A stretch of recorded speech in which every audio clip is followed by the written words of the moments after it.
నమస్తే అన్న. నమస్తే అమ్మ. అన్న, తెలంగాణ రాజకీయాల్లో కాంగ్రెస్ చూసుకున్నా, బీఆర్ఎస్ చూసుకున్నా, లేదా బీజేపీ అయినా సరే తారుమారైపోతున్నాయి. ముఖ్యంగా బీఆర్ఎస్ పార్టీకి సంబంధించి కవిత సస్పెన్షన్ అవ్వడము, రాజీనామా జరగడము, ఇదంతా ఒక గేమ్ ప్లాన్ అని వాళ్ళే జరుపుకుంటూ హరీష్ రావుని దించేయాలి అని అనుకుంటున్నారు అని చెప్పి చాలామంది మాట్లాడుకుంటున్న మాటలు బయట.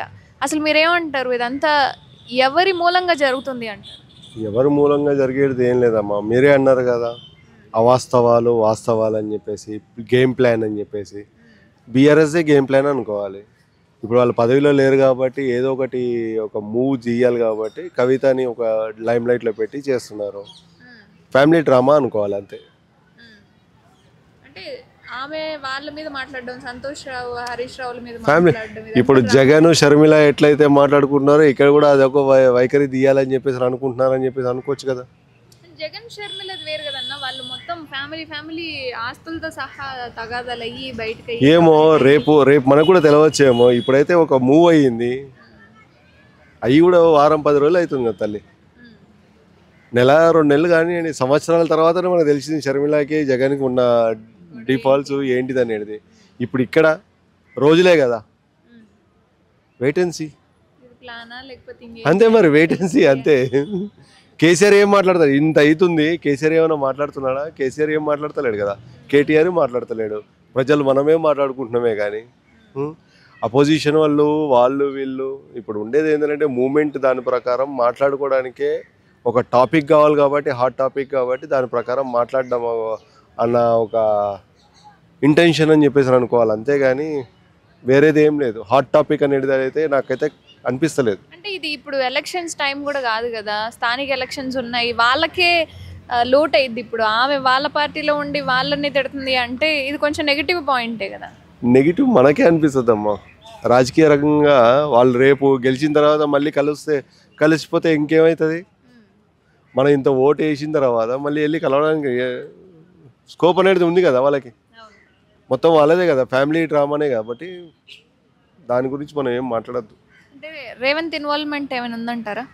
కాంగ్రెస్ గవర్నమెంట్కి వాళ్ళే వాళ్ళ కుర్చీలు వాళ్ళు కాపాడుకోవడానికి వాళ్ళకి టైం లేదు. వేరే వాళ్ళ మీద ఇవన్నీ చేయడానికి అంత టైం ఉందని చెప్పేసి నేను అనుకోను. అసలు ఎలా ఉన్నాయంటారు తెలంగాణ రాష్ట్ర రాజకీయాలు ప్రస్తుతం చూసుకున్న? బాగానే ఉంది. వచ్చి 2 ఏళ్ళు కూడా కాలేదు కదమ్మా. ఇప్పుడు న్యూ బేబీ అంటారు కదా, కాంగ్రెస్ గవర్నమెంట్ అనేది న్యూ బేబీ. పాత కాంగ్రెస్ గవర్నమెంట్ వాళ్ళతోటి పోల్చుకుంటే ఈ కాంగ్రెస్ గవర్నమెంట్ కొన్ని పనులు మంచిగా చేస్తుంది, దాన్ని అప్రిషియేట్ చేయాలి. టైం పడుతుంది, ఏదైనా మంచి అనేది బయటికి రావాలంటే టైం పడుతుంది. అంటే 6 గ్యారంటీస్ ఏవైతే ఉన్నాయో మొదలు పెట్టేశారు, అవి అమలు అయ్యాయా లేదా 100% కంప్లీట్ అయ్యాయా అనేది కూడా దాని మీద గ్యారంటీ లేదు. సో ముందు రోజుల్లో ఏ విధంగా ఉండబోతుంది? ప్రజలకు కూడా దాని మీద ఆశలు లేవమ్మా. 6 గ్యారంటీల గురించి పని బాగా చేస్తున్నారా లేదా అని చూస్తున్నారు. ఇప్పుడు వర్షాలు పడుతున్నాయి వరుసగా అని చెప్పేసి దాని మీదనే ఉన్నారే కానీ సిటీలో అంతా ఎక్కడ పడితే అక్కడ వాటర్ నిలిచిపోతుంది కాబట్టి దాని మీద ఉన్నారు. ఈ 6 గ్యారంటీలు మాకు అమలయ్యాయా కాలేయా? అయిన ప్లేసెస్లో అయ్యాయి, కొన్ని ప్లేసెస్లో అయ్యాయి, కొన్ని ప్లేసెస్లో కాలేదని చెప్పేసి అంటున్నారు. అది ఎంతవరకు వాస్తవం అనేది చూడాలి. అనలైజ్ చేయాల్సింది మన పని కాదు కదా.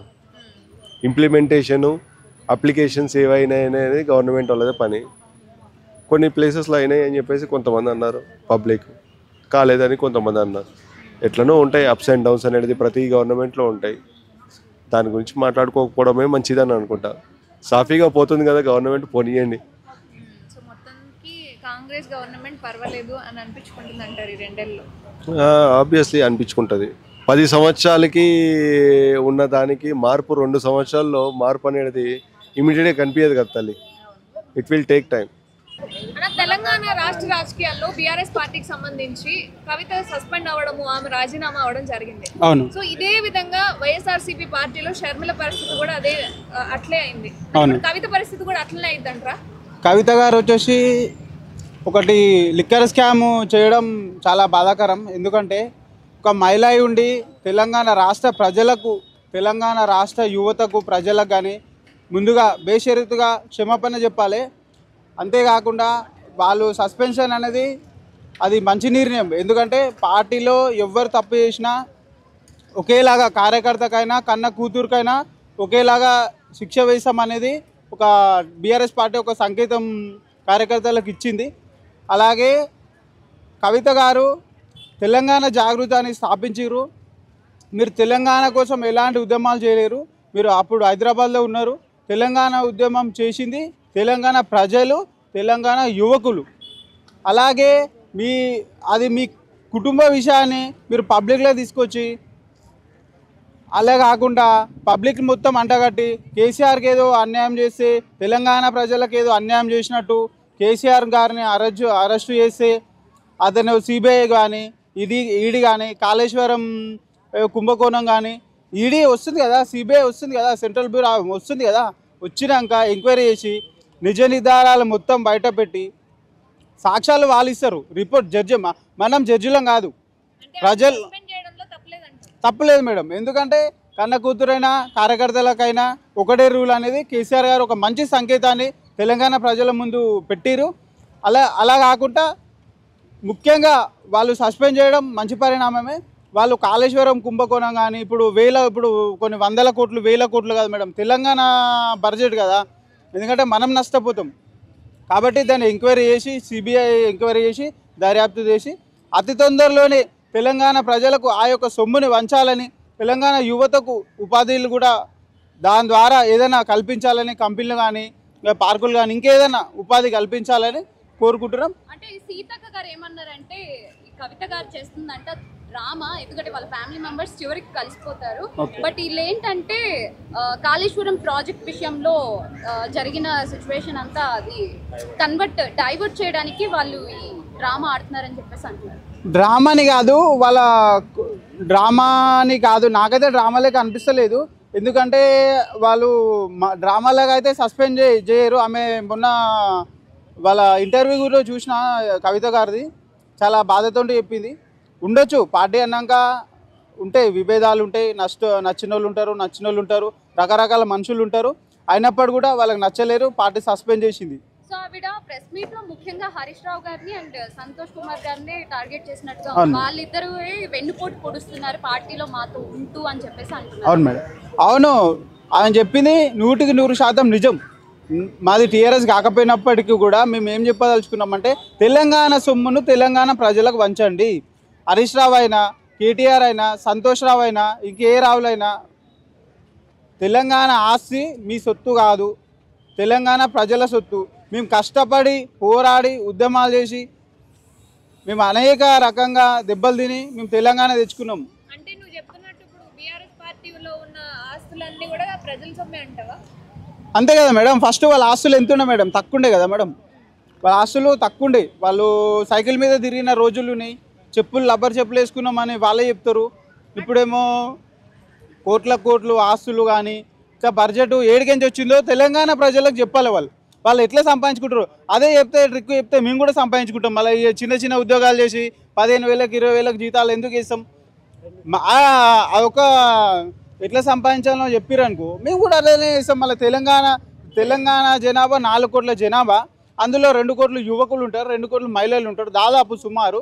అలా యువకులు కూడా బాగుపడతారు కదా మేడం, చెప్పాలి కదా. మాకు కూడా చెప్తే ఆ సీక్రెట్ ఏంది చెప్తే మేము కూడా మంచిగా బాగుపడతాం కదా మేడం.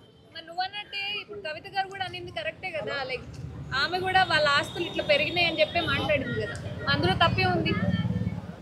నిజాలు యథార్థవాది లోక విరోధి అని ఒక మాట, అట్లా ఏదైనా నిజాలు చెప్పొద్దు అనమాట. సమాజంలో ఏదైనా ప్రశ్నించినప్పుడు అట్లనే జరుగుతుంది మేడం. అంటే కవితను అన్యాయంగానే సస్పెండ్ చేశారు అంటారు. ఓ లెక్కన అన్యాయమే అనుకోవచ్చు. ఇప్పుడు కుటుంబ సభ్యులను ప్రశ్నించినందుకే కదా మేడం వాళ్ళు సస్పెండ్ చేసింది. కాబట్టి అది మాత్రం నిజం. ఎందుకంటే మా వాళ్ళు ఇట్లా చెప్తున్నారు, మా చెల్లెలు ఇట్లా చెప్తుంది, మా మరదలు ఇట్లా చెప్తుందని వాళ్ళు కుళ్ళు కుట్రాంతాలతోటి కడుపులో కత్తులు పెట్టుకొని తిరుగుతున్నారు, కత్తులు పెట్టుకొని మీది మాట్లాడుతున్నారు. కానీ లోపల మాత్రం తెలంగాణ వాళ్ళ కుటుంబ విషయం, తెలంగాణ ప్రజలకు మాత్రం తీరని లోటు చేసింది టీఆర్ఎస్ పార్టీ. ఓకే అన్న, అట్లాగే ఇప్పుడు కేటీఆర్ గారు లిక్కర్ స్కామ్ లో ఉన్నప్పుడు తీసుకొచ్చారు ఢిల్లీ నుంచి, మరి ఆయన ఎందుకు మాట్లాడతలేదు దీని గురించి? ఏమి అవును, మాట్లాడితే పైన బీజేపీ ఉంది, బీజేపీ గురించి మాట్లాడేంత దమ్ము ధైర్యం లేదు. నరేంద్ర మోడీ గారి గురించి కానీ, అవతల అమిత్ షా గారి గురించి కానీ, హోంశాఖ మంత్రి వాళ్ళ గురించి మాట్లాడే దమ్ము ధైర్యం టీఆర్ఎస్ పార్టీకి లేదు. ఎందుకంటే ఇప్పుడు వాళ్ళే అనేక రకమైన ఇబ్బందుల్లో కుంభకోణం కానీ అవినీతి చేసిరన్నా. మీరు నిజంగా వెళ్ళిద్దంటావా కవిత? బీజేపీకి వెళ్ళలేకపోయినా ఒక పార్టీ పెట్టే అవకాశాలు అయితే నాకైతే మెండుగా కనిపిస్తున్నాయి. ఒక పార్టీ పెట్టి టీఆర్ఎస్ నుంచి మీతో పాటు ఇంకెవరైనా బయటకు వచ్చేస్తారా? ఆమె తరపున ఎవరు వచ్చే అవకాశాలు లేవు. జాగృతి రాజీనామా చేస్తున్నాడని సమాచారం వచ్చింది. కడియం గారు రాజీనామా, వాళ్ళు ఆల్రెడీ కాంగ్రెస్ రూలింగ్ పార్టీ ఉన్నారు అన్న, నాకు తెలిసి రాకపోవచ్చు, ఎందుకంటే అక్కడనే ఉంటారు, రాకపోవచ్చు. కానీ టీఆర్ఎస్ పార్టీ మాత్రం అంతిమంగా తెలంగాణ ప్రజలకు కాళేశ్వరం కట్టి 1,00,000 కోట్లు అని చెప్పి దాని బడ్జెట్ ఎంత, దాని పిల్లర్లు ఎంత, అంత మొత్తం సమాచారం తెలంగాణ ప్రజల ముందుకు పెట్టాలి అని నేను కోరుకుంటున్నాను. Thank you.